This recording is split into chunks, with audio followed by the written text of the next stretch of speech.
కుంభరాశి వారికి ఈ వారంలో మొత్తం 5 గ్రహాలు అనుకూలంగా ఉన్నాయి.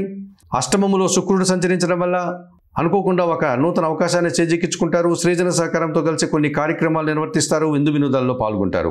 దశములో కుజుడు సంచరిస్తున్నాడు. వృత్తి ఉద్యోగ వ్యాపారాలన్నీ సజావుగా ముందుకు సాగుతాయి. రియల్ ఎస్టేట్ రంగంలో మంచి లాభాలు అందుకుంటారు. జన సహకారం కూడా బాగుంది. భూ వాహన లాభాలు కూడా అనుకూలంగా ఉంది. దశములో బుధ సంచారం వల్ల వృత్తి ఉద్యోగ వ్యాపారాల్లో నిజాయితీగా పనిచేసి మీ బాధ్యతకు మీరు చేసే పని విధానానికి అధికారుల అభినందనలు కూడా అందుకుంటారు. లాభంలో చంద్ర సంచారం వల్ల చాలా పనులు సునాయాసంగా పూర్తి చేస్తారు. చాలా పనులు సునాయాసంగా మీరు నిర్వర్తించడమే కాక మంచి ఫలితాలను అందుకుంటారు. మనసుకు నచ్చే విధంగా ప్రవర్తిస్తారు.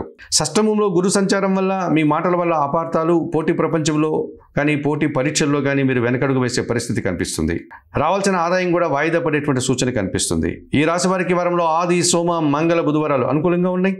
దానాలు ఇచ్చేటువంటి క్రమంలో శనగలు కానీ పసుపు వర్ణపు పన్నను కానీ గురువారం రోజు గురువులకు దానం చేయండి. స్తోత్ర పారాయణ విషయంలో గురు చరిత్ర పారాయణం చేసుకోండి. ఆలయ సందర్శన కార్యక్రమంలో భాగంగా కుంభరాశి వారు దత్తాత్రేయ స్వామి వారిని సందర్శించి నమస్కరించుకోవడం వల్ల మరింతగా మంచి ఫలితాలను అందుకోగలుగుతారు.